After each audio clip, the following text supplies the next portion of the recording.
Bien, la clase de hoy es el comienzo de la segunda unidad de esta asignatura, donde vamos a ver distintos tipos de estudios, no con el objetivo de que ustedes puedan crear un estudio, sino que con el objetivo de que ustedes los aprendan a leer y a interpretar, ¿bien? Es decir, en el fondo, la serie de clases que viene ahora son de distintos tipos de estudios y les vamos a dar las herramientas para que ustedes puedan leer correctamente ese estudio e interpretar cada uno de los elementos que los estudios van presentando. ¿Bien? En general, este cuadro yo se los voy a volver a mostrar varias veces en este curso y también en el curso que viene el año siguiente, es que los estudios de tipo cuantitativo se van a clasificar en tres grandes grupos. Primero, los estudios observacionales, luego los experimentales y luego los integrativos. Acá me voy a enfocar en los dos primeros, ¿ya? Los observacionales son todos aquellos estudios donde el investigador no hace una intervención en los participantes. Es decir, ¿qué es una intervención? Una intervención es una cirugía, es, por ejemplo, dividir dos grupos, a un grupo le hago una cirugía, a otro grupo le hago otro, probar una vacuna es una intervención, etc. Pero si yo quiero, por ejemplo, medir la prevalencia de caries en Valdivia, yo no estoy haciendo una intervención, yo solo me estoy limitando a observar la frecuencia de una patología en un grupo de la población. Por lo tanto, la gran diferencia entre un estudio observacional y un experimental es que en el observacional el investigador no hace una intervención. ¿Bien? Dentro de esos observacionales vamos a tener dos subtipos. Uno son los descriptivos y los otros son analíticos. ¿Bien? Los descriptivos es como tomar una foto del momento. Yo voy a, no sé, a Payaco y mido la prevalencia de cáncer oral. Solo estoy observando, estoy tomando una foto del momento. En cambio, los analíticos son estudios que nos van a servir para determinar causa y efecto de las enfermedades. Por ejemplo, ¿qué provoca una enfermedad? Esa pregunta la van a responder los estudios analíticos, ¿ya? Entonces, dentro de los observacionales, habían dos subtipos que les dije, el descriptivo y el analítico. Uno es para tomar una foto del momento, el descriptivo, y el analítico tiene temporalidad, es decir, es como una película. ¿Ya? Yo no solo tomo una foto del momento, sino que yo miro hacia el futuro, voy siguiendo a los pacientes en el tiempo para ver la aparición de enfermedades, o voy hacia el pasado y miro los antecedentes de los pacientes en el pasado para comprobar la asociación de esos antecedentes con la aparición de enfermedades ahora. Bien, los vamos a ver uno por uno. Ya tenemos en este curso clases para aprender a interpretar cada uno de los estudios que tenemos acá. ¿Bien? Entonces, como hay distintos tipos de estudios, es importante entender que esos estudios van a representar para nosotros distintos niveles de evidencia. ¿Bien? Tenemos niveles de evidencia de varios tipos, hay muchas clasificaciones, donde hay autores que dividen estos papers y dicen, mira, estos tipos de estudios, y dicen, mira, este es un nivel de evidencia, este es otro, etc. El que yo les voy a mostrar acá es súper simple, donde les dice que en esta pirámide de la evidencia, en la zona más baja y con un nivel de evidencia más bajo, encontramos los estudios de casos, que son los reportes de casos, las opiniones personales, las opiniones de expertos, que en teoría no son tipos de estudio, pero son el nivel de evidencia más bajo. ¿Bien? Luego tenemos en el segundo nivel de evidencia los estudios observacionales, los de cohorte y los casos de controles, o sea, todos los estudios observacionales que les mostré en la imagen anterior. Y en el nivel más alto encontramos los estudios clínicos aleatorios y obviamente, más alto aún, van a encontrar las revisiones sistemáticas de estudios clínicos aleatorios. ESC significa estudio clínico controlado, que en teoría es como un estudio clínico aleatorio. ¿Ya? Es decir, el mejor nivel de evidencia es una revisión sistemática y el más malo es una opinión de experto, un reporte de caso, etc. ¿Ya? Esto es una manera de encasillar todos los tipos de estudios y decirle al clínico o al que lee el estudio, más o menos en qué nivel se encuentra el artículo que está leyendo. ¿Ya? Uno puede tener un muy buen reporte de caso, pero uno tiene que entender de que ese reporte de caso es un bajo nivel de evidencia. ¿Qué significa esto?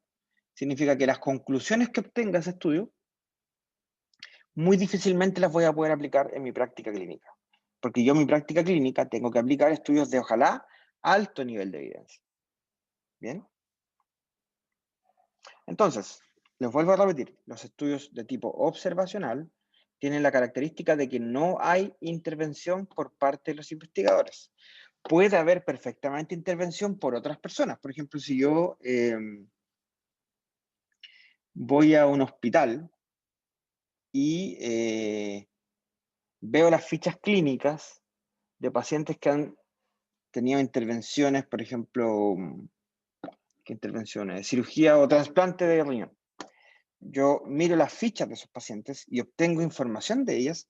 A esos pacientes claramente se les han hecho intervenciones, pero esas intervenciones no han sido con motivo de la investigación.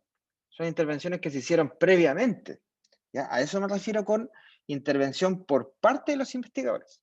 Cuando yo hablo que la intervención no existe por parte de los investigadores, me refiero a que no son ellos quienes han hecho las intervenciones. En cambio, cuando los investigadores sí intervienen, es el caso, por ejemplo, cuando el investigador es quien guía la intervención con el objetivo de hacer el estudio, que es muy distinto. Ya esto se los voy a repetir muchas veces, así que lo van a entender igual. Entonces, en general, muy en general, tenemos tres grandes preguntas que van a responder los estudios. La pregunta 1 es, ¿quién está enfermo? Esa pregunta la vamos a responder con estudios de tipo descriptivo. Tenemos la segunda pregunta, que es, ¿por qué está enfermo la gente? Cuando yo pregunto por qué, yo lo que estoy buscando es una causa, ¿ya? Y la causa la vamos a obtener siempre con estudios de tipo analítico, ¿ya? Y por último, ¿cómo tratamos a los pacientes? Lo vamos a resolver mediante estudios clínicos. Si lo aplicamos, por ejemplo, ahora al coronavirus, la primera pregunta, ¿quién está enfermo?, se resolvería haciendo un estudio descriptivo o de prevalencia, donde yo evalúe qué porcentaje de la población tiene la enfermedad. En segundo lugar, el por qué está enfermo, está bastante claro, que la etiología de la enfermedad es el virus. Eso está bastante claro. Pero hay enfermedades en que no está clara la etiología. Por ejemplo, en las enfermedades infecciosas, la etiología es sencilla, porque tenemos el agente infeccioso. Pero si yo les digo cáncer de pulmón, ¿cuál es la causa? Ahí entramos en un terreno más difícil, porque el cáncer de pulmón, como todo cáncer, su origen es multifactorial. No podemos asociarlo a un organismo en específico. ¿Bien? Es por eso que la pregunta ¿por qué está enfermo? Es muy difícil de responder en enfermedades que son crónicas, por ejemplo. Pero en enfermedades infecciosas es simple. Y por último, el cómo lo tratamos, lo vamos a responder con estudios clínicos, donde yo voy a probar medicamentos, terapias, cirugías, materiales dentales, etc. ¿Bien? Entonces, en realidad lo que vamos a responder con la clase de hoy es solo la pregunta de quién está enfermo. Nada más que eso. Vamos a hablar de un tipo de estudio que se llama el estudio de prevalencia, que este estudio tiene varios nombres, pero si vamos a hablar de una enfermedad, yo les aconsejo llamarle estudio de prevalencia. Si ustedes van a referirse a un estudio descriptivo cuando cuando ustedes van a medir cosas que no son enfermedades, yo les aconsejo llamarles descriptivo. Un ejemplo, si yo quiero medir la prevalencia de caries en Valdivia, estoy midiendo una enfermedad, por lo tanto está bien llamarlo de prevalencia. Pero si yo quiero medir la frecuencia en que los estudiantes de odontología consuman psicotrópicos, por ejemplo, ahí yo no le voy a llamar de prevalencia porque no estoy midiendo una enfermedad, estoy midiendo el consumo de un medicamento. Por lo tanto, yo preferiría que le llamemos descriptivo. ¿Bien? Importante esa distinción, ¿ya? Ahora en esta clase yo no les voy a enseñar a crear o a diseñar un estudio descriptivo. Yo les voy a enseñar a leer un estudio descriptivo, que es bastante distinto. En el curso que viene el año siguiente, de métodos de investigación, ahí yo les voy a enseñar a crear o diseñar un estudio. Entonces, estos estudios descriptivos o de prevalencia, da lo mismo el nombre, son iguales, la diferencia es que miden cosas distintas, van a describir la distribución de una enfermedad, y ahí le vamos a llamar de prevalencia, o evento, que es lo que sea, en un lugar y tiempo determinado. ¿Bien? Van a caracterizar a los participantes, pero no van a establecer causalidad. Es decir, si yo mido la prevalencia de caries en Valdivia, con este estudio voy a saber cuántos pacientes tienen caries en Valdivia, pero no voy a saber cuál es la causa de las caries en estos pacientes. Porque yo, si bien las variables sociodemográficas como edad, género, raza, nivel socioeconómico, la voy a medir, no voy a poder establecer una causalidad. Importante comprender eso. Bien. Y por último, sus resultados no van a... No, digamos que estos estudios no tienen una hipótesis, sino que van a generar hipótesis. O sea, cuando yo determine la prevalencia de caries en Valdivia, voy a tener una idea de que quizá el nivel socioeconómico influye, pero va a ser una hipótesis que va a generar mi estudio. No va a ser una tesis que genera mi estudio, no va a ser una conclusión, solo va a ser una hipótesis, para hacer estudios futuros que sí determinen la causa de las caries en Valdivia. Bueno, cuando es de prevalencia, es decir, cuando nos encargamos de medir enfermedades, este estudio va a estimar la prevalencia de una enfermedad en un lugar y tiempo determinado, ¿ya? Eso sí, va a determinar los que están enfermos, pero en el momento del estudio.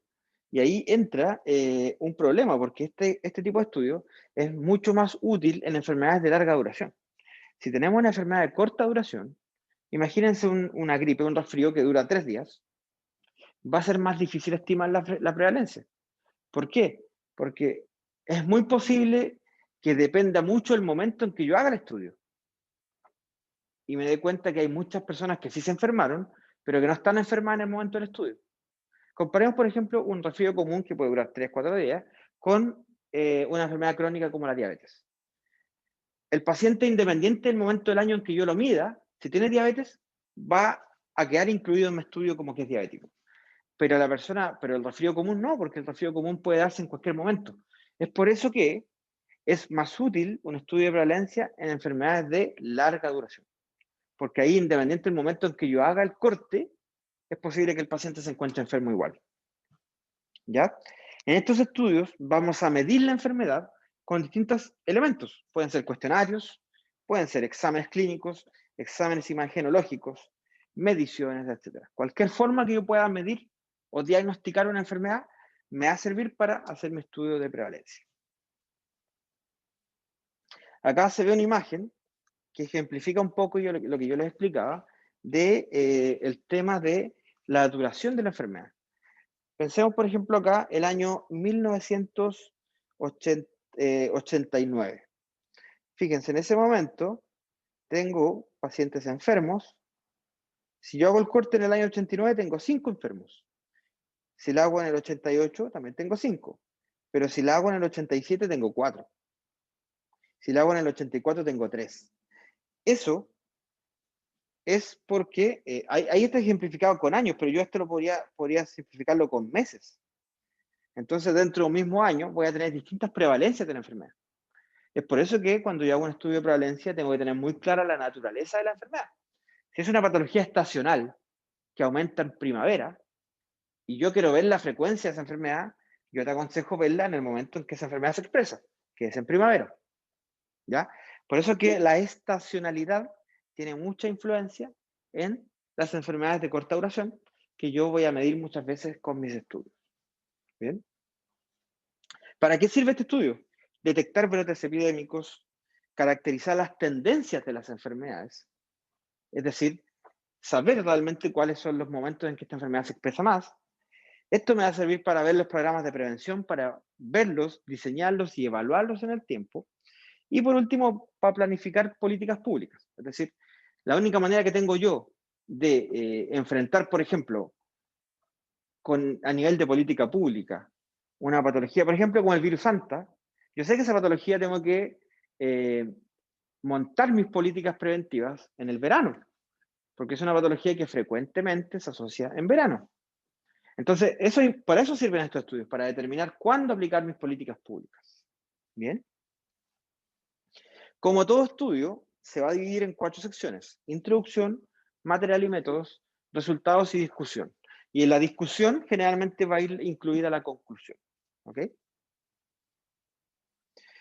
Este estudio va a comenzar obviamente con un título, no voy a entrar en detalle el título, pero sí vamos a empezar a ver sección por sección cuáles deberían ser los contenidos que debería tener este estudio. ¿Ya? Se les dijo en la clase de análisis crítico de la literatura que ustedes deberían usar una pauta para cada tipo de estudio.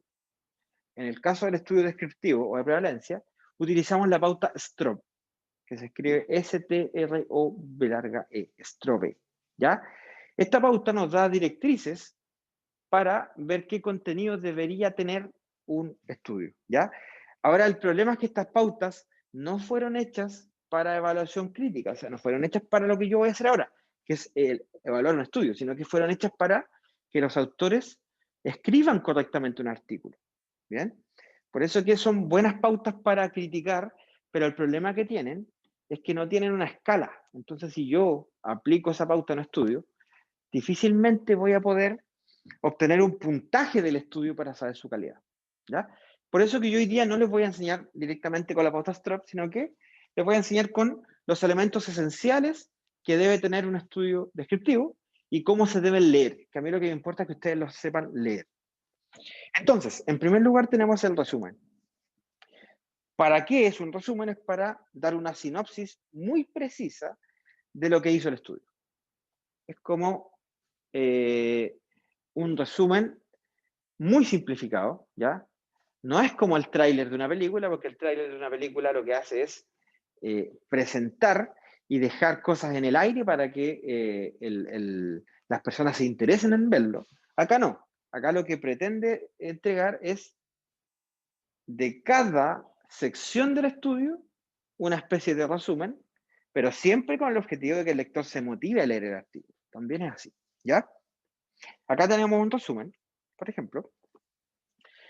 El resumen va a ser distinto según cada revista. Hay revistas que exigen que el resumen sea con subtítulos, como acá, donde dice background, métodos, resultados, conclusiones. Hay otros que no son con subtítulos, sino que son texto continuo. Eso no quita que un resumen sea bueno o sea malo. Da lo mismo como sea. Es la revista la que exige eso. ¿Ya? Entonces acá tenemos el objetivo del estudio fue evaluar las etapas de maduración de la sutura palatina en adolescentes y adultos jóvenes usando Combim. Y acá en el material y métodos hace una especie de resumen de los principales elementos metodológicos del estudio, sigue con el resultado y termina con la conclusión. Eso es un muy buen resumen. Generalmente las revistas dan un número limitado de palabras, para que los autores no se extiendan tanto. La introducción va a responder la siguiente pregunta. El estudio, o más que pregunta, lo que debería uno evaluar de una introducción es lo siguiente: si desarrolla un enfoque general y una justificación de la investigación. Es decir, lo que yo busco con la introducción es, en primer lugar, poner en contexto la investigación que estoy haciendo, decir qué conocimientos hay actualmente del tema, también decir qué conocimientos no hay del tema, y por último, justificar la investigación. En realidad, ¿por qué es importante hacer esta investigación? ¿Ya? Es por eso que les voy a definir que la introducción tiene que tener 4 elementos esenciales. Ojo, estoy hablando de estudios descriptivos o de prevalencia, no de otro tipo. Primero va a tener el contexto, es decir, ¿qué hay que investigar? ¿De qué estoy hablando? ¿Estoy hablando de caries? ¿Estoy hablando de cáncer? ¿De qué estoy hablando? Poner en contexto el tema para que el lector entienda lo que yo voy a hablar. Luego decir qué se sabe del tema. Si yo estoy hablando, por ejemplo, de prevalencia de caries en Valdivia, yo les voy a decir qué se sabe del tema hasta el momento. ¿Hay estudios de prevalencia de caries en Valdivia? ¿Sí o no? Etcétera. ¿Y cómo se ha estudiado? O sea, bueno, los que han medido caries en Valdivia, ¿cómo lo han hecho? Quizás el método en que lo está haciendo no es tan bueno y yo voy a presentar acá uno mejor. ¿Qué no se sabe entonces? ¿Qué vacío del conocimiento mi estudio va a cubrir? Eso también debería responder a la introducción. Y por último, ¿qué vacío del conocimiento hay? ¿Cómo lo voy a cubrir? Y les repito, ¿por qué es importante mi estudio? Eso es esencial, la importancia del estudio. Y por último, termino con el objetivo del estudio. Que el objetivo es determinar prevalencia de caries en Valdivia en 2020, por ejemplo.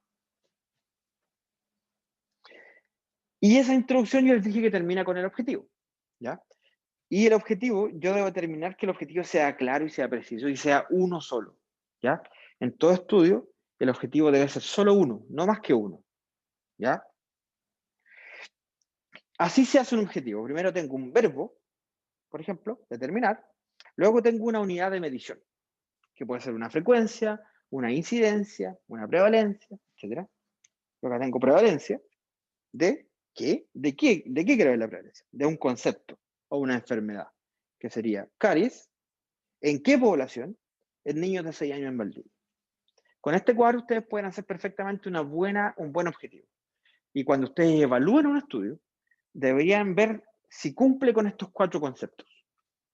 ¿Bien? Ahora, específicamente en el estudio descriptivo, es importante considerar que el objetivo debe incluir 3 componentes esenciales en la descripción de la población, en la última. ¿Ya? ¿Cuáles son esos 3 elementos esenciales? Tiene que tener persona, lugar y tiempo. Es decir, prevalencia de caries, ¿en qué personas? En niños de 12 años, perfecto. ¿En qué lugar? En Valdivia. Y temporalidad, ¿en qué año? En 2017. ¿Ya? Importante eso, porque si yo voy a medir un estudio de prevalencia, tengo que decir el año, si no, el lector no va a saber de qué año estamos hablando de esta patología. ¿Ya? Persona, lugar y tiempo. Por ejemplo, acá, miren este estudio, dice, prevalencia de caries dental en preescolares en Peñaflor, Santiago, Chile. El objetivo fue evaluar la prevalencia y severidad de caries en niños de 3 a 5 años en Peñaflor, Santiago, Chile. ¿Qué le falta acá? Le falta el tiempo. ¿Ya? Y ustedes van a ver muchos estudios de tipo descriptivo o de prevalencia que no van a decir el tiempo en que hicieron esto. Entonces, esencial en su análisis crítico, el tiempo. ¿Bien? Acá tengo otro. El objetivo fue determinar la frecuencia de patologías diagnosticadas histológicamente en pacientes pediátricos de una población chilena en un periodo de 15 años. ¿Qué periodo? Entre el 95 y el 2010. Ahí tengo los elementos. Tengo personas, que son pacientes pediátricos, lugar, en una población chilena, ese es el lugar, y en un periodo de 15 años, y ahí tengo la temporalidad. ¿Ya? Entonces, esencial que cumpla con esos 3 componentes. Es el primer elemento de cualquier análisis crítico, que me diga persona, lugar y tiempo. Y luego vamos a la sección material y métodos, que es donde me voy a detener hoy día, porque la verdad es que la sección discusión y conclusiones no tiene mucha metodología eso, pero sí material y métodos. Aquí es donde los autores se pueden equivocar y donde ustedes tienen que ser muy críticos en su lectura. Más que críticos de decir que los autores hacen todo mal, tienen que ser críticos a la hora de interpretar la información que están leyendo. ¿Bien? Acá yo les voy a definir, acá dice, me equivoqué ahí con el último número, debería ser el 10. El último. Vamos a definir elementos de diseño, de contexto, de participantes, de variables y de análisis de datos. Todo estudio descriptivo debería cumplir, o ustedes deberían chequear al menos la existencia de estos 10 elementos. ¿Ya? Tenemos, 1, definir el tipo de estudio. 2, describir las consideraciones éticas del estudio. 3, hacer un contexto y decir de dónde vienen los participantes de mi estudio. 4, describir cómo recluté los participantes. 5, indicar los criterios de inclusión y exclusión. 6, definir cómo calculé el tamaño muestral. 7, describir cómo aleatoricé los participantes. 8, definir las variables que voy a medir en mi estudio. 9, describir el procedimiento que hice para recopilar los datos. Y por último, el análisis estadístico. ¿Bien? Esos 10 elementos son los que les voy a presentar ahora. Ustedes siempre que lean un estudio descriptivo tienen que evaluar estos 10 elementos. ¿Bien? Bueno, definir tipo de estudio es muy simple. Yo les mostré acá el cuadro de los tipos de estudio. Cuando lean un estudio, ustedes deberían buscar el tipo de estudio y ver si se encasilla dentro de alguno de los que están acá. Por ejemplo, acá decía, se realizó un estudio descriptivo de corte transversal de tipo censal. La población evaluada correspondió a... Esto es una tesis de estudiantes del sector. Acá, entonces, efectivamente el material y métodos comienza describiendo el tipo de estudio. Y eso está excelente. Vamos con otro ejemplo. Acá otro estudio dice, este descriptivo y retrospectivo estudio fue aprobado por el comité ético. O sea, ahí ya está describiendo el tipo de estudio. Ahí ustedes ven que dice que es descriptivo, que es el que estamos viendo hoy día. ¿Ya? Entonces, ojo, todo estudio descriptivo en su primer párrafo del material y métodos debería especificar el tipo de estudio. ¿Bien? 2. Las consideraciones éticas. Bueno, como reseña general les digo que todo estudio que involucre tejido vivo, ya sea células individuales, cultivos celulares, cultivos de tejido, animales de cualquier tipo, entre ellos los humanos, cualquier estudio que yo incluya algo de ellos, o incluso tejidos muertos, como por ejemplo dientes. ¿Bien? Cualquier estudio que involucre eso va a requerir la aprobación de un comité ético. Por lo tanto, todo estudio descriptivo, luego de definir el tipo de estudio, debería tener un párrafo donde indica la aprobación del comité de ética. Y está acá, fíjense. Este estudio descriptivo y retrospectivo fue aprobado por el Comité de Ética de la Universidad Científica del Sur, Lima, Perú, con el número de aprobación. ¿Ya? O sea, ya vamos construyendo cómo debería ser un material y métodos. Comienza con el tipo de estudio y continúa con las consideraciones éticas. Luego viene el contexto. ¿Qué es el contexto? Es de dónde saqué mis pacientes, de dónde vienen. ¿Ya? Acá, por ejemplo, dice la muestra consistió en 200 combien de adolescentes, adolescentes y adultos jóvenes entre 10 a 25 años atendidos en un centro de imagenología dental privado. Perfecto. Ahí me está diciendo de dónde viene la gente. ¿Dónde apliqué mi estudio? Ustedes podrían decir, este estudio fue aplicado en estudiantes de odontología de la Universidad Austral de Chile. O ustedes podrían decir, este estudio fue aplicado en escuelas públicas y privadas de Valdivia, donde se seleccionó pacientes de entre 10 y 12 años. ¿Se fijan? Ahí ustedes tienen que decir de dónde sacaron su estudio, de dónde vienen sus pacientes. ¿Ya? Entonces, paso 1, tipo de estudio. Paso 2, consideraciones éticas.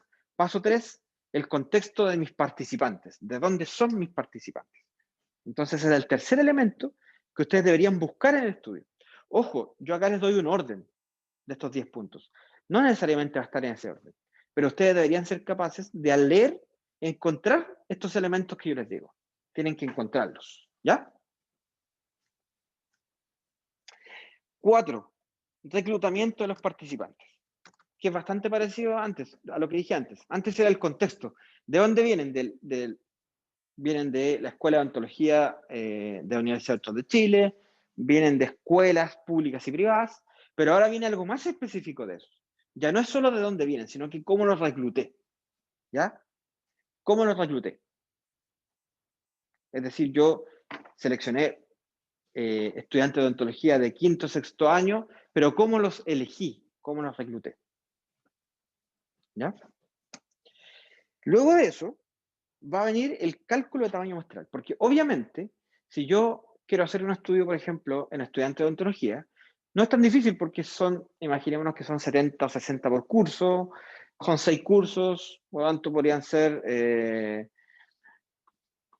400 personas, 500, van a ser entre 400 y 500. No es tan difícil hacer una encuesta, por ejemplo, en 500 personas. El problema, como dice acá, debido a la dificultad logística, técnica o económica, muchas veces va a ser imposible evaluar a todos los participantes a los que yo quiero extrapolar los datos. Por lo tanto, ahí tengo un problema, ¿ya? Porque yo tengo que tener una muestra lo más representativa posible, ¿ya? Entonces, miren, por ejemplo, tenemos acá una escuela. En esa escuela hay, ¿cuántos docentes hay ahí? Hay, no sé, 50 docentes. De los 50 que hay ahí, quizás yo quiero sacar la frecuencia de una enfermedad, de tabaquismo. ¿Cuántos fuman de ese grupo? Es fácil. Evaluar esa cantidad de personas es fácil. ¿Ya? Pero ¿qué pasa si yo quiero ver el tabaquismo en Valdivia completo? Voy a tener que evaluar a todos los habitantes de Valdivia. Eso no es posible ni técnica, ni logística, ni económicamente. No es posible. Sería muy caro. ¿Cuándo se hace eso? Con un censo. Pero el censo, incluso los gobiernos, lo hacen cada cierta cantidad de tiempo, porque es imposible hacerla todo el tiempo.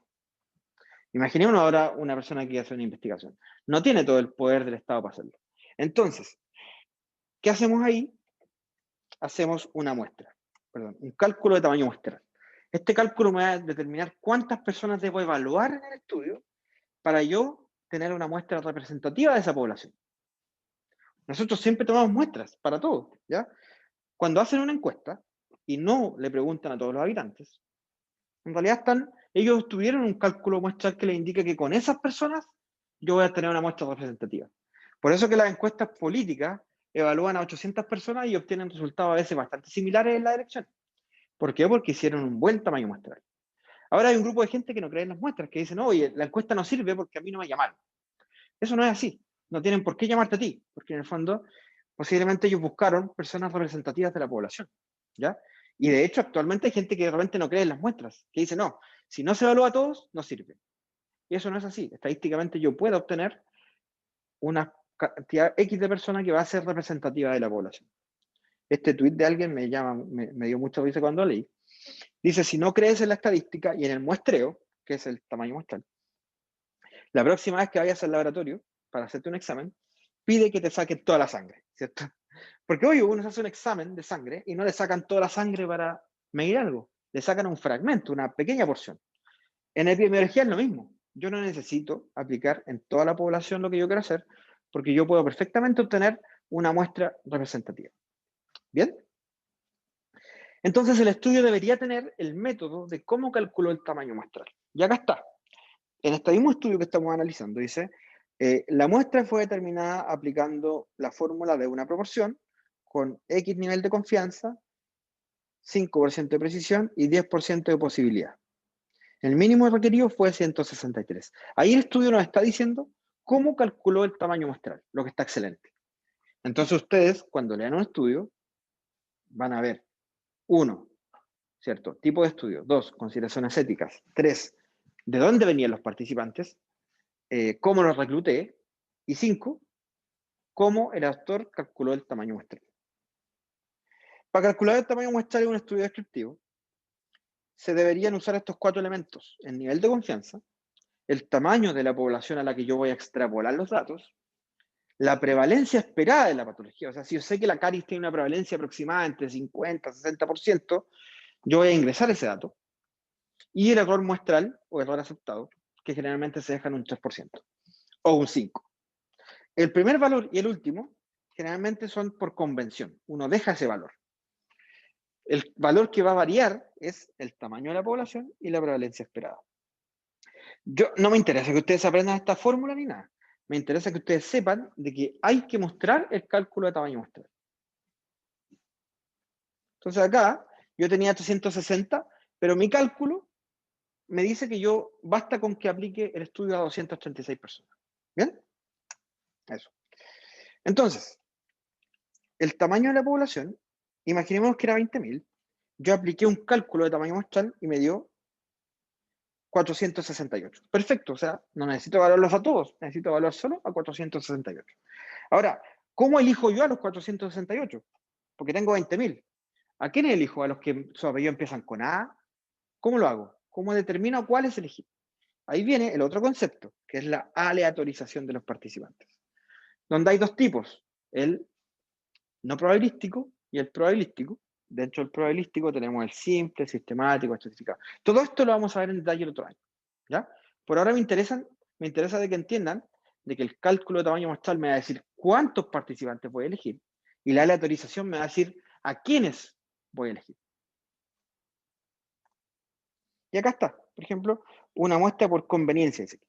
O sea, ellos usaron un sistema aleatorio no probabilístico. Luego yo voy a indicar los criterios de inclusión y exclusión de los participantes. ¿Qué condiciones se requieren para incluir los participantes? ¿Ya? Entonces, primero yo fijo los criterios de inclusión, donde digo yo voy a incluir participantes de 12 años, de Valdivia, y que puedan participar o que acepten participar en el estudio. Perfecto. Y a partir de esos criterios de inclusión, yo voy a fijar excepciones. Perfecto, 12 años de Valdivia y que estén dispuestos a participar. Esos son los de inclusión. Pero yo dentro de los de exclusión, voy a decir, de todos los que incluí con mis criterios de inclusión, cuáles excepciones voy a designar. Por ejemplo, pacientes que, ok, de 12 años, de Valdivia, y que acepten participar, pero si tienen enfermedades crónicas los voy a dejar afuera.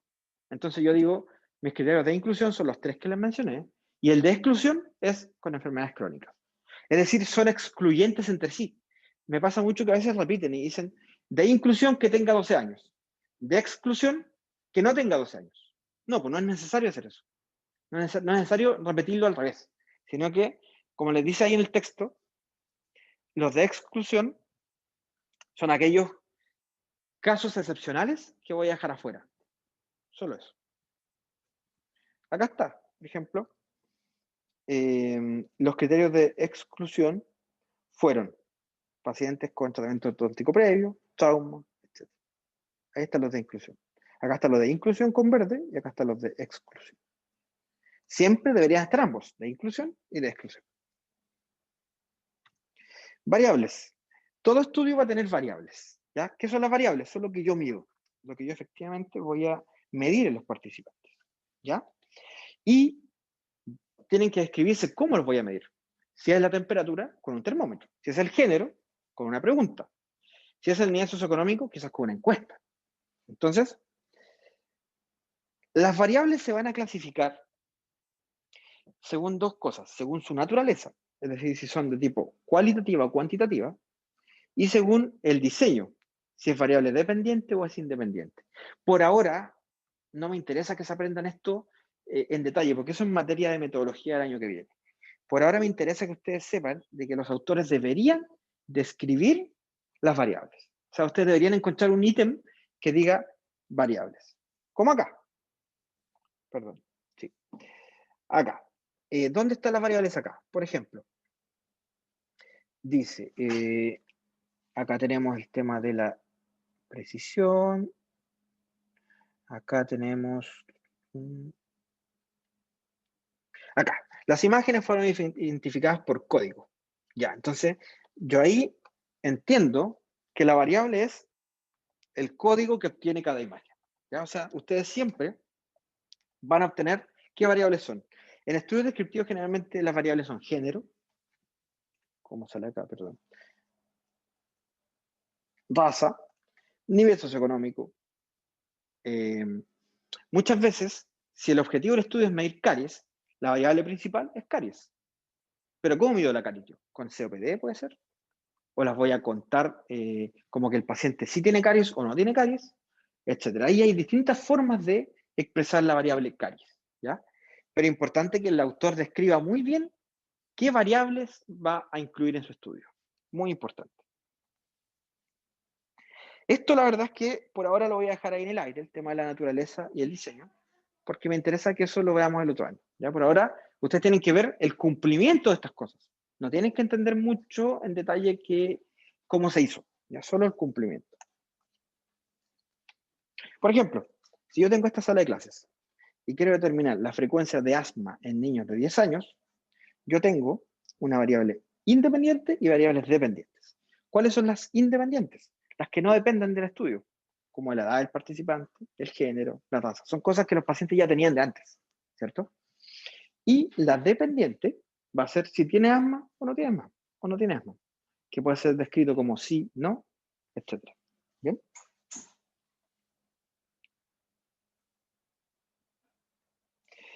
Y tenemos también los métodos para recopilar los datos, cómo los autores en su estudio recopilaron la información. Quizás lo hicieron con un examen clínico, un examen visual, un examen imagenológico, de laboratorio, una encuesta, pero siempre ustedes tienen que buscar en el texto que diga cómo midió lo que quería medir y si usó un método válido para lo que quería medir. ¿Ya? Si yo uso exámenes clínicos o de laboratorio, debe ser un método válido. ¿Ya? Y realizado por un experto, por alguien capacitado. O sea, si yo en mi estudio voy a medir, por ejemplo, con termómetros, yo necesito que esos termómetros estén calibrados para que todos los termómetros midan igual la temperatura, ¿cierto? Ahora, si yo quiero usar una encuesta, un cuestionario, si quiero usar un cuestionario, yo tengo que usar un cuestionario que esté validado en el idioma en que lo apliqué. Yo no puedo llegar a inventar una encuesta y presentarla, sino que yo debería usar un cuestionario que esté validado. ¿Ya? Entonces, busquen esa información también en los papers que están leyendo. Busquen si el cuestionario está validado o no. Todos estos elementos nos van a configurar que el estudio esté en buena calidad o en mala calidad. Por ejemplo, si uso radiografías, esas radiografías deben estar estandarizadas, ¿ya? Y deben ser evaluadas por expertos. ¿Quiénes son los expertos en radiografía? Por ejemplo, un dentista o, con más detalle, un radiólogo. Eso es lo importante, que ustedes vean que el estudio usa métodos válidos para evaluar lo que quiere evaluar.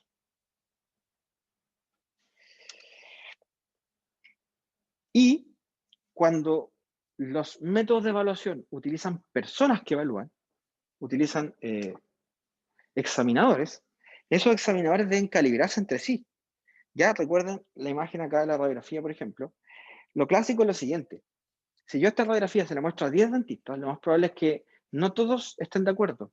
Algunos digan 3 caries, otros digan 2, otros digan 1. Ese problema yo lo tengo que solucionar en el estudio, porque si no, resulta que mi estudio va a tener sesgo. Entonces, para eso yo los someto a una calibración a los investigadores, donde se les hace una capacitación para que se pongan de acuerdo y lleguen a un consenso de cómo vamos a diagnosticar las caries en este estudio. ¿Ya? Eso es una calibración. Y luego se va a determinar la concordancia. ¿Qué es esto? Determinar cuantitativamente, es decir, con un número, cuán de acuerdo están.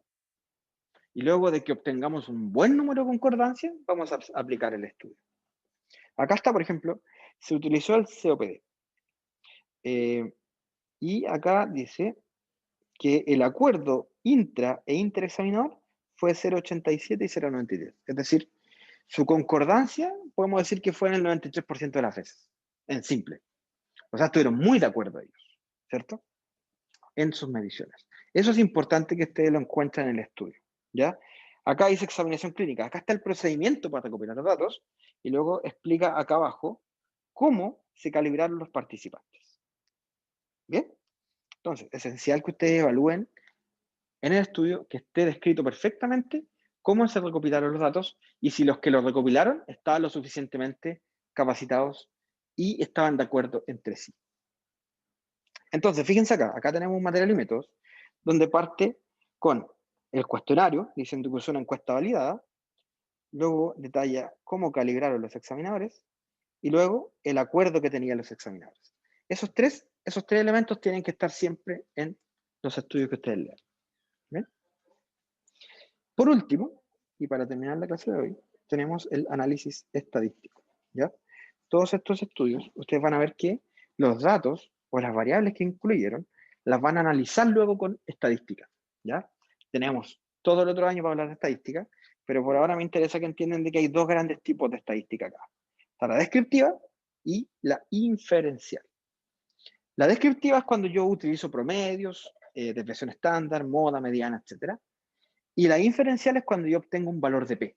¿Ya? Cuando digo el valor de P fue menor a 0,05, etc.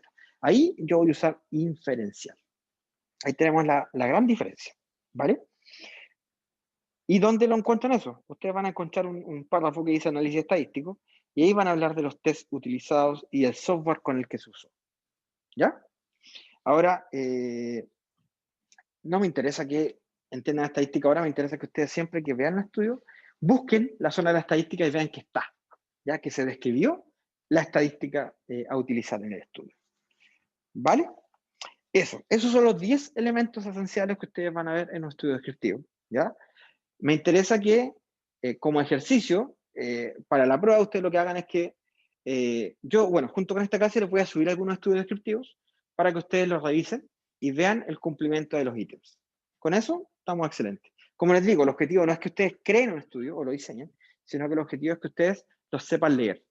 Y al leer, tienen que entender que tienen que estar estos 10 elementos esenciales. ¿Vale? Así que esa es la clase de hoy. La voy a subir en un momento.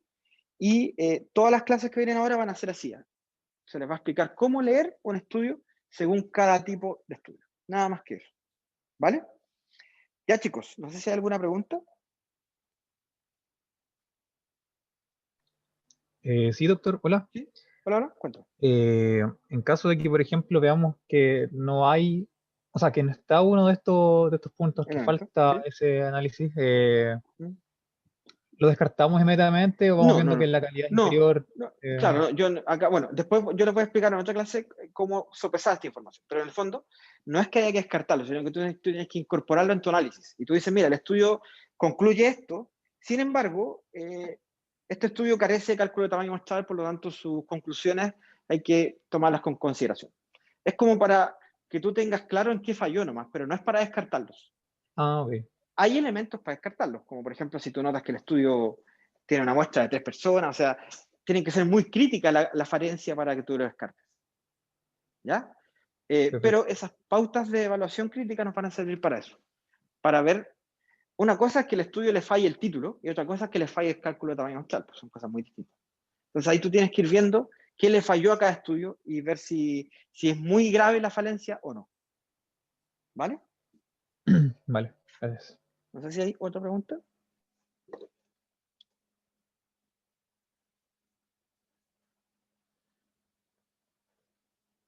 No, parece que no.